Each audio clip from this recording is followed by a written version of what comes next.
choosing books for the primary classroom, and in particular for reading aloud. And as always, I'm joined by our Just Imagine review panel. And today I have joining me wonderful Helen Morgan, who you will have met before. She seems to have been on all of our recordings so far. The equally fantastic Ben Harris. I'm running out of adjectives. The marvellous Laura Ovenden. The unique Claire Tidy, the incredible Vikki Varley, and the stable Jane Atkin. And in case you're wondering why I use stable, it's because the internet's been going in and out. But I'm really pleased to have all of them joining me today to help us to explore what makes a good read aloud, and also to share with you some of our favourite titles. So what's going to happen, as usual, I'm going to bring people back one by one to talk about their books. And then right at the end, we'll come back together just for a few brief words. And first up today is Vikki. And I have to peer onto the screen so that I can find her. There we are. And hi, Vikki. So we're talking first of all, and you're joining me from Sheffield. Just tell people a little bit about what you do. So you're a teacher of... I'm a year 2 teacher, part-time, and I'm also the English lead. I'm in a 4 entry infant school in Sheffield. So we're a huge school. Very big, and one that puts books quite at the centre of what you do. We are, yeah. We are proud to do Reading Gladiators, and we're also working with the Open University this year on a Reading Schools programme as well, really promoting reading for pleasure in school. Fantastic. So if anybody knows about reading aloud, it's you. And you've chosen a couple of books to share with us. So tell us a little bit about them. Okay, well, the first one I've chosen is Today I Will Fly. This is by Mo Willems. Sonia Thompson recommended this quite a while ago now. It looked intriguing. There's a series of books, and they're quite simple in terms of the text. And they're about Elephant and Piggy, who are best friends. And the reason I chose it was it makes the children absolutely howl with laughter. As I said, the text itself is quite simple, but the expressions on the characters' faces really bring it to life. And there's an interaction between the characters, but also the characters speak to the reader, so the children feel like they're really engaged. And it's really fun to read aloud because there's lots of, there's the voices to do. I think if you read this without using that expression, without looking at the characters, it wouldn't have the same impact. So Mo Willems, of course, is the genius who created the pigeon books as well. Don't Let the Pigeon Drive the Bus. And his books, I always think, because he comes from a television background, and I think his books have that performative element to them, which makes them so good for read alouds and performance, particularly with Key Stage 1 children. I really look for great performance books. So I think something like Elephant and Piggy, yes, you can kind of put those expressions in, but it's great if you've got a partner to read. If you're lucky enough to have 2 adults who can read that and read the voices of the different characters, you're kind of bringing that story to life as well. And there are a number of books that myself and a colleague, Caroline, used to go out into schools and perform. Mo Willems was often one of them, but also, I don't know if you know, I Don't Want to Be a Pea, which is about a small bird and a hippopotamus, and they're going to a fancy dress party as the princess and the pea, but of course neither of them wants to be the pea. So it's this great play-off between 2 characters that I think works so brilliantly. So Mo Willems, fantastic. Have you read any others in the series out loud? Yeah, we've got a few in the series. This is their favourite one. I Broke My Trunk, they quite like as well. It's interesting what you say about reading it with a partner as well, because what I noticed with the children is that they will take this and they will go and read it with a partner, each taking on one of the roles, which is lovely to see. And I think because it's all dialogue, isn't it? It is, yeah. It's all dialogue. Yeah, I think maybe that kind of encourages them in a way to read it almost like a play script, which is really, really interesting. The other book that you've brought to share with us is quite different. It is. This is Stella and the Seagull, authored by Georgina Stevens and illustrated by Izzy Burton. And this was brought to my attention because it was in the Sheffield Book Awards. So we were given this to read, but it really captured the children's imagination in quite a different way to Elephant and Piggy. So this is a story about a little girl who lives with her grandmother by the beach, and she meets a seagull who has swallowed some plastic and has to go to the vet. And she's so upset by this that she decides to take action and clean up the beach, bringing in her local community. So a much sort of quieter book, more of a reflective story. I must ask you, when we're choosing books for the youngest children, some books just don't read aloud well. So what is it that you're looking for when you're choosing one to read to a group or a class or even the whole school in assembly? I think it's sort of following the children's interests, but also choosing a book that I like as well. I think it's both of those things are important.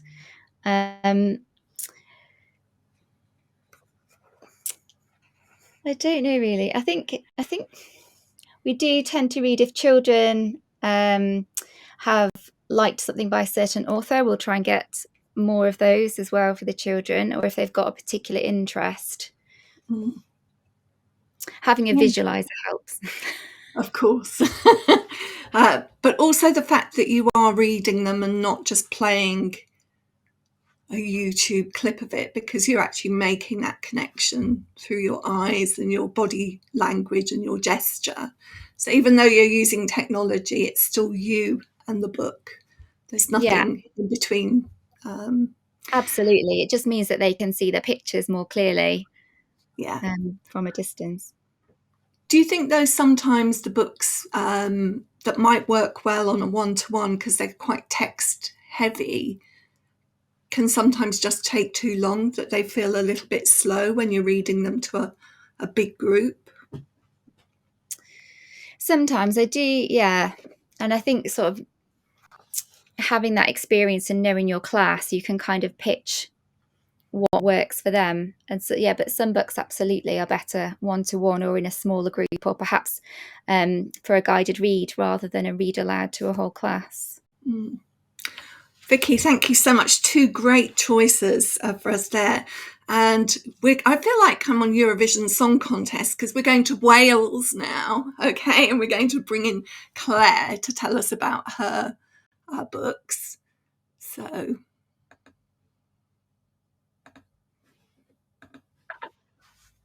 We're done. Hi, Claire. Tell us a little bit about where you're teaching and what you do. So I'm a teacher in a primary school in Caerphilly in South Wales. I teach year one, but I'm foundation phase literacy lead as well. So I've got a view to the whole of foundation phase with regards to literacy choices. I was really interested in your choices. They're two books by the same author, illustrator. Do tell us about them. So I've chosen two books by Kate Milner, and they are, this one is It's a No Money Day, and this one is My Name Is Not Refugee. The context of my school is we're in quite a deprived area. So we do have quite a high percentage of free school meal children and quite a lot of deprivation. But we've also received in the last year quite a few refugees who we've welcomed to the school. So both of those books actually really hit home with our particular cohort of children. I was first made aware of this one because in Wales we've got the Books Council for Wales, and last year they gave out a box of empathy and wellbeing books to all schools in Wales.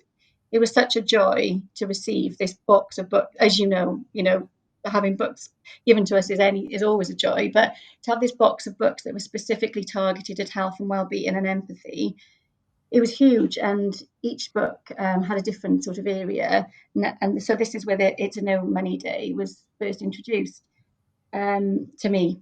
And reading it, first of all, read it to my class, and then I read it in an assembly. And I think why I feel that these work really well aloud is because they open up thinking, really deep thinking for the children, and it's not a targeted, directed approach. It's definitely one where it's more open thinking, and they can see themselves in these pages, but they can also see their peers. So it does work really well. Can I just ask you a question about that? Because it could be considered a sensitive topic, so you've got to be aware of the children. Were there any concerns that you had about reading these books aloud? Or was there any preparation or any thinking that you had to do about it? I think with the It's a No Money Day one, which is the first one that I introduced to the children, I was just really mindful that there were children in our school families who access food banks, and it's not something that they would ever have seen on the pages of a book, or probably never seen on the news because they're too young to watch news.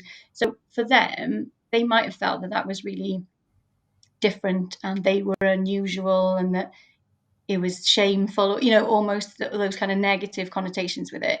So I didn't really have any concerns bringing that one out, because I just thought, I think they will be able to see themselves and realize that they're not alone, and there's probably loads of children in our school who are in the same position, but it's not something that perhaps they would talk about with their friends.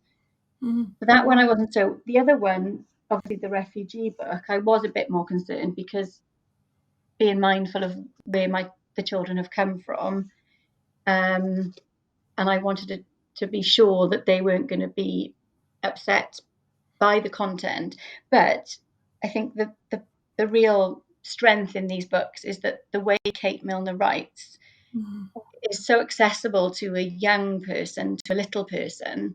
She writes in really simple sentences with really simple context, and it's not menacing or negative. The situation is negative, and the fact that they are traveling and walking and they might sleep somewhere unusual, it is, but it's the way that she puts it across doesn't feel threatening, and actually allows the children who might have traveled in that way to see their journey in a more normalized and a more understandable way for them, because perhaps it wasn't explained to them when they left their country where they were going or what they were doing, because perhaps their parents didn't even know. So to follow the pages of the journey, because it follows the journey of of a child and a mother. Do you want to show us? Do you just want to hold that up to the camera? So let's have a look. Yeah. Where we've got to leave and to somewhere different, and then even the visuals. So it talks about. We have to say goodbye to old friends. You can pack your own bag, but remember, you can only take what you can carry. And then it poses a question, and it says, what would you take? So again, every page has a thinking element to it. So it presents it in a way that we'll say goodbye to our town, and that's going to be quite sad. But then it poses the question, do you think you could live in a place where there's no water in the taps and no one to pick up the rubbish? So it really makes it accessible, understandable to the children in the way that, well, could you live like that? And how would that be for you? But ultimately, it is uplifting, and it says we'll find a place that is safe. Can I just ask you said you'd had really good response from the children. Yeah. Just tell us briefly about what that response was like. What is a good response? So I think a good response is recognition, actually, that like a child could be sitting next to a child that's travelled from Afghanistan, and they recognise that Sana might have gone on that journey.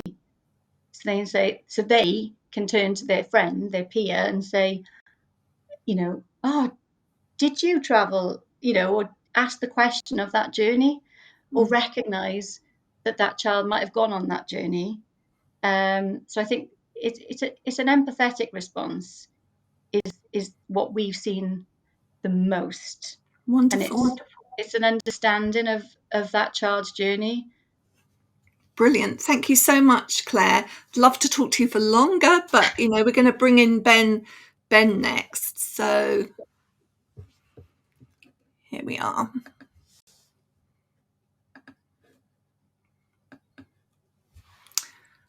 Long time no see, Mr. Harris. Lovely to have you back again. So what are you going to talk to us about today? I'm going to talk about this one first of all, and I've got a couple of others later, but I want to talk about reading non-fiction aloud, because it's something that I think I only recently came to doing by chance, actually. I've always loved reading aloud to my classes and have read lots of fiction to all different year groups, but non-fiction is something that I think has changed the whole sort of feeling in the classroom around reading aloud, and it brings children out of themselves who may not speak very much about a fiction book.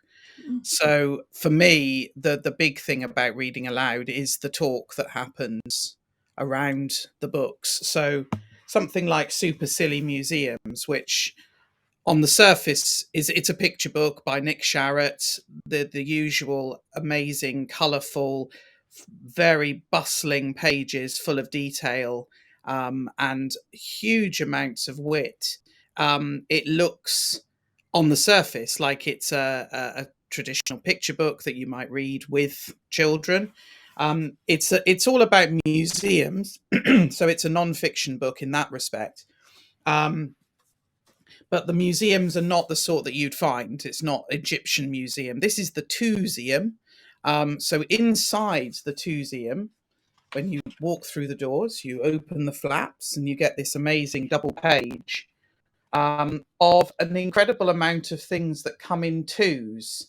So you can see folklore there with the magpies. There's one for sorrow, two for joy. There's Tweedledum and Tweedledee, bit of intertextuality.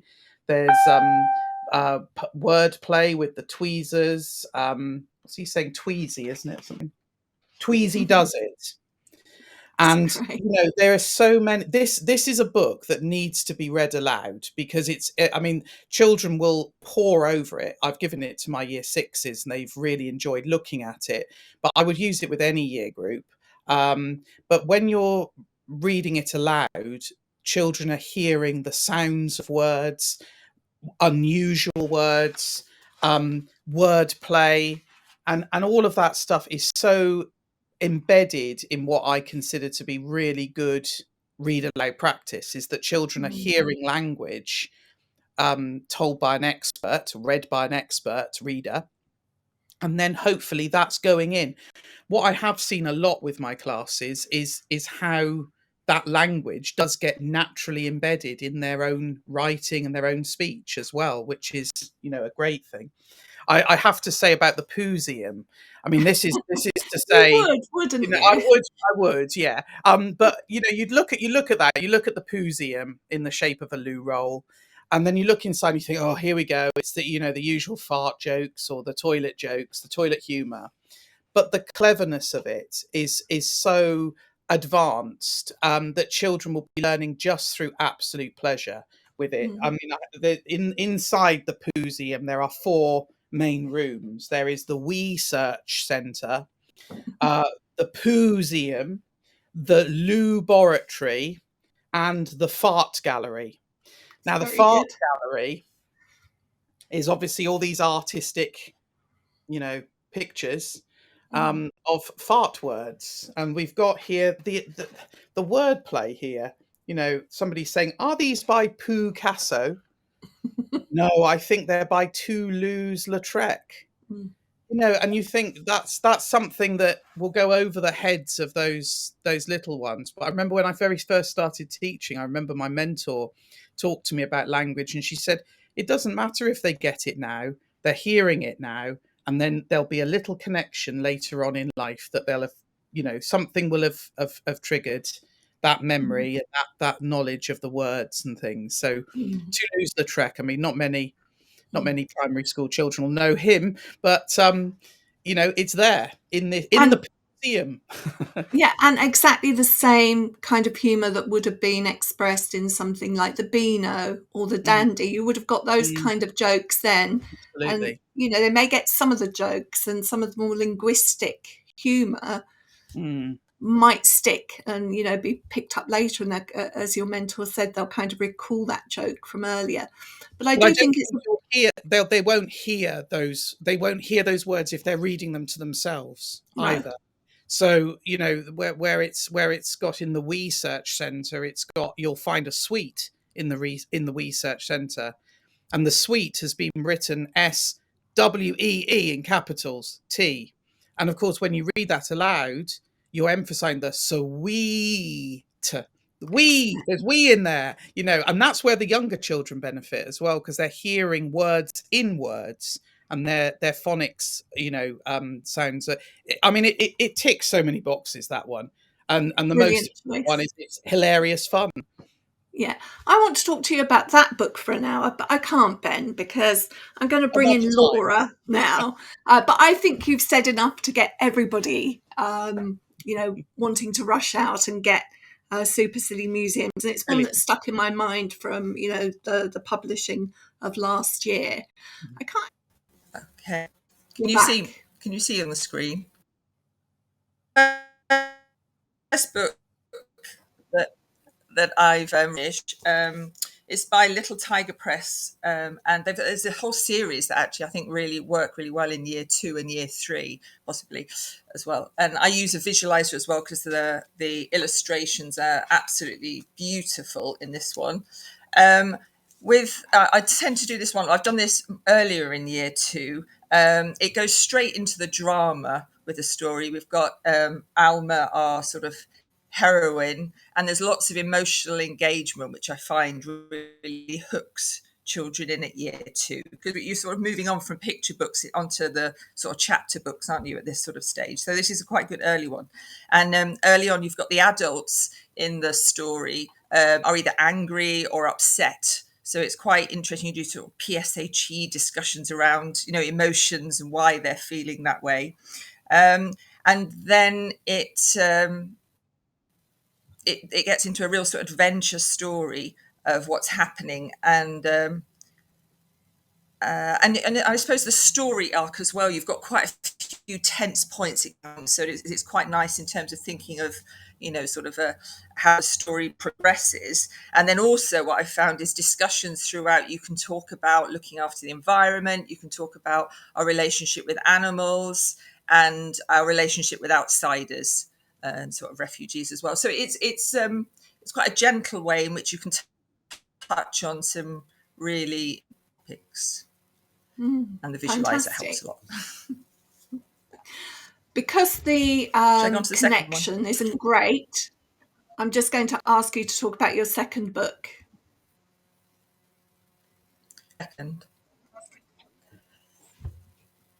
Okay, and the second one that I tend to do later on in the summer term, I've done it before, is a much more sophisticated book, really, I think, for year 2. But it went down so well last year that I'm going to try it again this year. And it's from Alex T. Smith, Mr. Penguin and the Fortress of Secrets. It's actually the second in the series, but I didn't realise that when I was doing it. But it stands on its own. And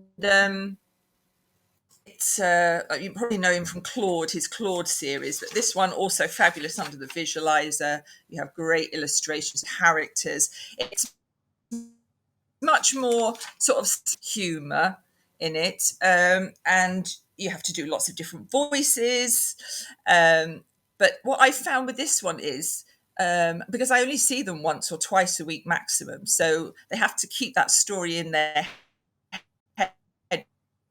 Because this one is so visual, there's no more made them really think about the humour and the physical position of the characters, how it was actually working in terms of humour. And I know you've spoken about this before, Nikki, about often visualisation seems to be one of those techniques that teachers don't use enough in the classroom. So it was quite interesting in terms of visualization. And you'll have a few children who straight away get the humour. And I found last year that then others in the class were sort of thinking, what am I missing out on? And suddenly they were concentrating a lot more to try and find out why the others are in the class. It's quite sophisticated. It's got an unfamiliar setting as well, in a different country and that, but so did the climbers. Letters in there as well, so you have to do different voices to get across the letters. So it's quite hard work as a teacher, but I think it's really into this series as well. So a couple of things that I just want to pick up. I'm aware you might not be able to catch what I'm saying, Laura, because of the time lag, but you've mentioned there about hard work, and I think what you're saying in a way is that we need to prepare what we're reading aloud by having read it ourselves first. That's one thing. And I think the other thing that comes across for me is how important it is to get the read aloud books spot on, particularly I think for year 2, year 3, when sometimes the books that they may be able to read themselves don't necessarily have that depth that can come with a book that we're reading aloud to them. And I just think that, we are showing children their future reading selves through the things that we read aloud to them in this particular age group. And I just think that that is so vital, really. Wish we could have had more of a conversation, but I know we will at some other time. And I'm really grateful to you for sharing your books. And I'm going to bring in Jane Atkin now, who's got a similar age group. So let's see what she chose for her classes. Hi, Jane. Hi, Nikki. So it's all looking good on the internet from where you are, talking to me from London. Perfect. I am. Yeah. Sitting up on my 5th floor Erie, overlooking Wimbledon Common. How wonderful. I'd love to be there. And in fact, you chose a book that I absolutely adore for one of your read alouds, Zipple. Tell us about it. Yes. So I moved to year 3 2 years ago now from teaching year 6 for 3 years, and I despaired because I had built up my book collection so much and had some beautiful books ready for year 6 readers and was very comfortable, and was told, no, you're going to move to year 3. So I spent the summer looking for books for year 3 that I could read them, because that's how I spend my summers, and was just really despondent, thinking it's just all full of poo and wee and farts, and what am I going to read to my new class? So I had a good look through bookshops and eventually found this book, Zipple, that I read quite quickly because it's not a very long book for an adult to read, and just fell in love with it. I just thought it was beautiful. It's written by a German author, Alex Ruhl. I hope I pronounced that okay. And it's translated by Rachel Ward brilliantly. Such a clever translation. It's just beautiful. I think if a book's written in a different language and when it's translated, it makes you laugh. It's beautiful. There are little songs, there's little poems. So it's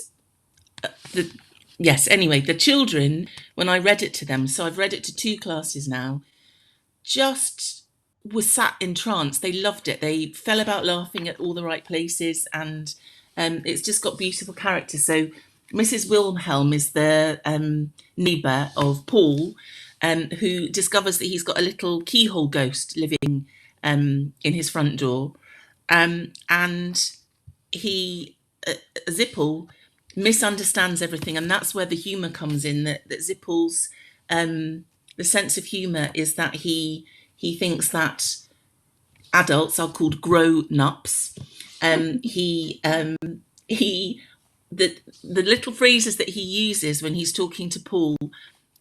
I read this to my current year 3s as their first read in September, and we're now coming towards the end of April, and they still use these phrases. So Zipple says, "Excuse me," instead of "excuse me," and when we're lining up, lots of them turn to each other and go, "Excuse me," and instead of exactly, he says zigactly, that we also use as well. So I'm very, very fond of this. I just love the way that the language is played with.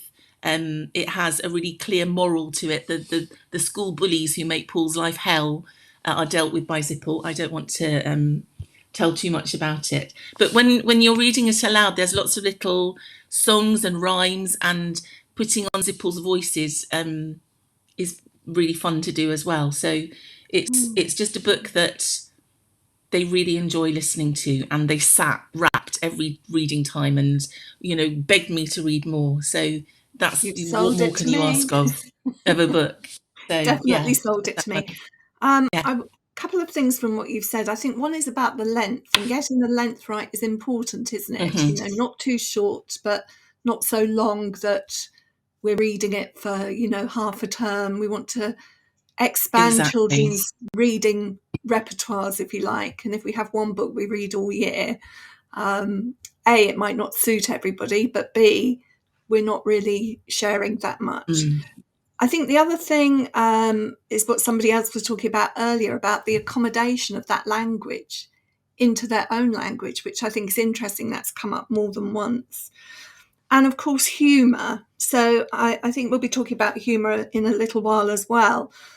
But there's a real social bonding that can go on with a class if you can share a joke with them. Definitely. And the fact that they're still using the vocabulary, months down the line, when they can't remember what they had for breakfast, is, says something, doesn't it? That it's really spoken to them, this book. Yeah. Did you have another one to share? I do. I've got Ramesa and the follow-up, but I'm just going to talk about the first book, Ramesa. So again, I was looking for a suitable book to read, and this came under my radar. It's called Ramesa, and it's by an author called Radia Hafisa, and it is a retelling of Rapunzel, but very cleverly she also weaves in Cinderella, which is called Cinderella, and Sleeping Beauty, which is Sleeping Sarah. So one of the reasons that I chose this to read to, again, both year 3 classes that I've had, is because of the ethnicity of the main character. So Ramesa doesn't let her hair down for Cordelia to climb up the tower. She lets her hijab down. And immediately, as soon as even they had voted on it, because of the reading them the blurb and telling the class a little bit about it, they were intrigued, because it's not often for children that they see themselves reflected in a book. And they immediately picked up on this and said, yes, Mrs. Atkin, we want you to read this one. And especially as one of the characters in it had the name of a boy in my class last year, which actually they were very sensible about, and really liked the fact that there was this boy appeared on a flying carpet to help out Ramesa. So it's really clever in the way that the stories are woven into one another, and Ramesa can go from one part of the story to another. But again, just they loved listening to it, and all the voices. Cordelia was great. The evil witch was great. The voice to do, and there's Zainab, the helping owl. But it's just clever. I was going to say, works especially well if they've had exposure to lots of traditional stories, because you're building on that rather than introducing them for the first time, because of the the artful way in which everything is woven together. So I just want to say, for this age group, I'd recommend as well The Alien in the Jam Factory series by Chrissy Sains. Have you come across that? I read that. I've read that to them, and I've got the second one, and I've just got the third one, and showed it to them today. I read that over the weekend, but they loved The Alien in the Jam Factory as well. It was a good read aloud. Good choice. I think also episodic short stories, and we're probably going to do a separate one of these, choosing books for the classroom, just on short story collections, I think, because I think they are sometimes underrepresented, and they're a good resource. And again, I think for lower key stage 2, having plenty of short stories is a good idea indeed for everybody. Jane, anything else that you can say about sort of general considerations when you're choosing books to read aloud for this age group? For this age group, I mean, as you know, I talked about the poo and wee, but actually things have got a lot better over the couple of years since I've been teaching in year 3. We've had this conversation before that actually publishers have, I think, really taken this on board, and the availability of material is fantastic. And I think, I couldn't hear what Laura was saying, but I think from what you replied to her, that definitely reading a book before you read it to your class is vital, because you know, you never know what's going to happen. So I spend a lot of time, you know, picking up books, looking through them, and I try to find either something that's reflecting what's going on in their lives, or their cultural backgrounds, or just things that I think are going to interest them, or that they'll find funny. I don't always go for funny books. No. But, you know, when you've got a year 3 class, it's quite an important thing to, you know, make them laugh and to engage them, and also keep them reading, get them wanting to read more by the same author or books of a similar style. So yeah, just lots of research, lots of, you know, finding things out, going to the library, going to bookshops, and just having a good look through. That's the fun bit, isn't it? That Yeah, is, definitely. who would not want to be doing that? Anyway, I'm going to bring, thank you so much, Jane. I'm going to bring Ben Pleasure. back in. He's got some more non-fiction to share with us. So I'll bring you all back at the end, and we can just have a few final words, but let's bring Ben in now. Hi, Ben. Back Hello again. Hello. Yeah, I've got some. I mean, it was difficult to choose some non-fiction. There are some books that don't work very well, like you were mentioning earlier, Nikki, about text, and you can't read everything aloud. But I would certainly say these sorts of books. I've got Nick Crumpton's "Everything You Know About Dinosaurs Is Wrong." There's an insect one as well, and I've got this lovely book from B. Small, Real Life Mysteries. And there's a disasters one as well. Now, I think with both of these, what I've noticed makes them work as read alouds is they get that book talk happening. They get children asking and wanting to interrogate what they're finding out about as a result of the read aloud. And I think what you said about sharing a joke as a class and as a bonding thing is massively important here. These aren't funny books necessarily. There are moments of humor in them, but what also bonds a class is the surprise element of something about the world in which they're living. And I think that things like Real Life Mysteries, which goes through us, there's 2 pages per mystery. There's things like the Loch Ness Monster, aliens, crop circles, things like that. There's stuff in here that the children have sort of heard about, but want to ask more. So you read this to them, and you read. I actually could only read 1 page at a time because there was so much to talk about. So usually I read to my class for about half an hour a day. I'd read for about 5 minutes, and then there'd be discussion, and then finding things, you know, videos on YouTube of, you know, octopuses or something like that. So it really does develop the children's wanting to read as well, which is another thing that I've picked up on when you were talking to Jane, is we're trying to get the children to want to find out for themselves as well. So in that safe community environment in the classroom, these sorts of books, non-fiction books, can really do that. Like I say, it's not every non-fiction book, but certainly animals, anything about animals, Oh, yes. dinosaurs, weird happenings. There's a great book called World of the Weird, which is also particularly gruesome. Anything gruesome. So, you know, weaponry of the Middle Ages or something like that, you know, they're going to get very into.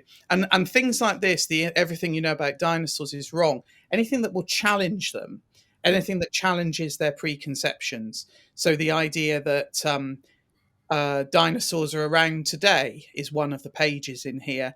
No, dinosaurs were extinct. There are no dinosaurs today. Wrong, because birds are. relatives of the dinosaurs, and they go, "What? What?" And the best one I think I've had with these books was the insect one, which actually made me go, "What?" And the myth is that when a bee stings you, it dies. Absolutely not true. It's only a certain type of bee that happens to, and there's other things around that, and you just as a community, you bond in that way. Like, I didn't know that. Oh, I know this, and it's a brilliant way of getting children to connect with each other and the world around them. So I love non-fiction reading aloud. You've made the case for it, and I would be completely convinced by that if I needed convincing, but I know it's absolutely true. There's some other key things that come out from what you've said. I think one is that it's the incidental learning. You're not choosing books that fit with the curriculum here. So you're kind of being led by children's interests, and the amount of incidental learning that will go on in that half hour that you've set aloud for reading will be phenomenal. And it's a web of information as well. That's what I love about those Factopia books from Britannica Books, because it's about what knowledge and general knowledge really is. It's following those funny little lines of connection that move you from one area of science to history to music to languages and that sort of thing. And I just think that is what learning is. The joy of learning, the joy of teaching is this web that we've got of connection. I think the other thing, I'm just going to pick up two more things that I've said, just to highlight two things that I think you've said that are really important. The other is the equalising factor of the read aloud experience. It seems to me that you are in this moment, of course you're their teacher, but there is something about you discovering this together. And I really like the way that has come across in what you're talking about. And for me, another one would be, you talked about the sort of memorability of words, but I think with older nonfiction like this, inevitably sorry to get kind of teacherly about it, but sentence structures are more complex. And because you're reading them aloud, they hear the tune of the text. You're not making hard work of it. You're just reading it aloud expressively as an experienced reader. And so that is a scaffold for when they come to read these books on their own. Absolutely. So many things going on. And their fluency, which is, a big word of the moment, and rightly so, children's fluency, and actually learning how to shape a sentence, to move from one word to the next, to shape a sentence, to shape a paragraph, to shape a chapter, all of those things. The read aloud is, it is the reading curriculum, basically. I mean, I've always said that, and I stand by it.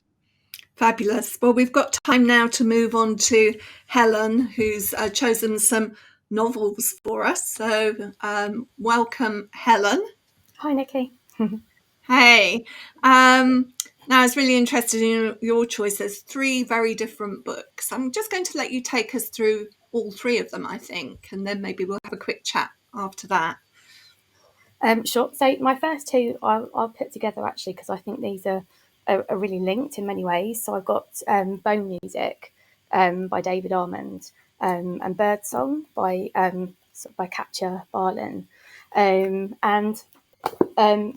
the reason I've chosen these 2 is because I think they're very similar in many ways, in that both books are about characters, they're both girls, who are sort of experiencing a real sort of inner darkness. They both are experiencing or living in a world where there's this real angry silence. And then they go on really to be reborn. It's about rewilding. And both books are very much linked by music as well, which is why I think they work so brilliantly together. So in Birdsong, you've got Annie, who has had a terrible car crash, and she's no longer able to play her flute, so she sort of retreats from the world. And then in Bone Music, you've got Sylvia, who gets taken to sort of live in a village for a while with her mum. So she's away from the city that she loves and bright lights, and is suddenly just alone was silence, and both girls, very similar situations, finding it really difficult to cope, and it's that music that sort of brings them out of it.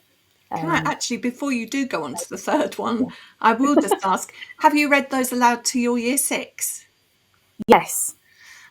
Because Yes. what interests me is that maybe not so much birdsong, but bone music isn't necessarily a book that I think many children will go to the bookshelf and reach for themselves. Mm-hmm. And I think that's another important consideration. It's not the only consideration, but I think it is a consideration when we're choosing some read alouds. What can we introduce children to that will expand what they will automatically reach for? And I think bone music probably, except for the more literary child, is one of those. So I'm interested to know how they responded to it. They loved it because we read Skellig as well, which they really loved. And I think that sometimes when you read a book by an author and the children love it so much, they automatically want to go out and find out more about that author and other books that they've written, which is what happened there. And so that's one of the reasons why I chose bone music, but also because I think this has been talked about before, but I think when you choose a book to read aloud, it's got to come from your passions as well, because the children really feel that when you're reading it to them. It's a book that you know, that you love, that you've picked for a specific reason, and you want to share that with them. And so I think by then choosing books that are different, like you said, ones that they might not normally go for, it's just opening them and making them aware of what's out there, and how well and how beautifully they all link together as well. There's so many themes I think that these books share, which is another reason why I picked them, because there's that theme of hope. That's something that the children love, and they really get behind the characters as well, because they, I think, see something of themselves in those characters, but it's that willingness for them to be happy, to find a happiness in their peace, and that theme of hope that runs through. It's quite powerful. It's very poetic, that bone music. Both books beautifully written, but bone music is almost like a narrative poem, isn't it? Yeah. Now, the third book that you've chosen is, you can see connections between them, but in terms of its narrative style, it's very different. So the miraculous journey of Freddie Yates was, and I picked this one because it's just very different. So I think bone music and Skellig and birdsong go really well together, like we were just saying. But this book, and I know we're going to talk about this a little bit later as well, but it's the humour in this book, because the children love books that are funny, and this book really is funny. But it's not laughing at the characters, it's laughing with them, because they get themselves into some of the most unbelievable predicaments. But what we love about this book is that, yes, it is funny, but it's heartwarming. Like all of the others, it's that adventure, it's that sense of the characters finding themselves, all searching for something. That's what makes it so special. I think the children, again, they really get behind the characters. They laugh with them, you cry with them, and it makes it really powerful, I think. Something of a genius, Jenny Pearson, I think, because her books are genuinely very funny, and yet she does deal with issues that are profound for children, that are really deep issues for children, and she doesn't diminish them in any way. And I think of Helen Rutter as being another writer like that. Actually, her humour is it's genuine. It's not it's almost. I won't say that there's no craft in it, because there clearly is, but it comes so much from within her that it seems to come really easily. And yet she is dealing with really profound issues too. I think the other thing that we haven't talked about as much is, the writers that guide us when we're reading aloud. And I look for the writers who you can tell that they've read their work aloud themselves, because the writing flows. I think Ben might agree with me. We're going to bring you all back in just a moment, but I would say Burley Doherty is one of those writers. It's so easy to read aloud. I'm not saying you shouldn't read it before you read it to the children, but you almost are being helped to do that. There's no word where the beat is wrong, or there's no sentence where the beat is wrong. So it's just incredibly easy to read it aloud. Well, let's bring everybody back just to close. We may have lost Laura, but we haven't lost Laura. We've got Laura back. So let's bring everybody back in. I'm so glad that we managed to keep everybody right to the very end. You've had the chance to hear what each other has said now. Is there anything that was raised by something that was said by another teacher that you wanted to comment on? You might need to keep your mics off unless you're speaking. So I wondered if anybody had anything. Maybe just show your hand if you did. Jane. I was really interested in Ben talking about non-fiction because I do have quite a big collection, but I've never really thought to read them aloud to the kids. I've shown them to my classes and said, this would be a good book and this would be a good book, but I've never used it in a story time or as in a read aloud session. So I'm going to do that now from now on. Thank you, Ben. It's good to pick up new ideas from our Claire. I was just going to say that actually, quite a few of us who've spoken today have had the same things to say about the read aloud process and what we've chosen for our children, in that it's really important that they see themselves within the pages of the book that we're reading, and that they're able to connect with that character, that feeling, and also to connect with each other. And I think that's really powerful when you're reading aloud. Yeah, it's good when we hear other colleagues saying very similar things, definitely. Thank you. Anybody else have any? Helen? I think another thing that we picked up on as well is just that provoking the desire to talk. It's these stories that just make children want to talk about them. And we do that as adults as well. When you've read something and it's that desire to go and share and talk about it and with our friends and find out as much as we can about it, and perhaps go and buy the book and read along as well. Just that rich discussion. Like the book club style, not worrying too much whether you've asked every comprehension type question under the sun as part of your read aloud. Ben? Yeah, I think the other thing is we're talking here about reading aloud to a class. It's very different to reading aloud to a single child, and the child, if they're lucky, will have that at home, maybe shared with a brother or sister. But there's something about reading aloud to a class that really has got a very special and unique profile, I think, with reading. And there are so many things that children learn. And that's what we've all said tonight. We've all said different things that children are getting from this process. But it wouldn't happen necessarily if it were just you and that one child. It's you and the 30 children or the however many you've got in the class.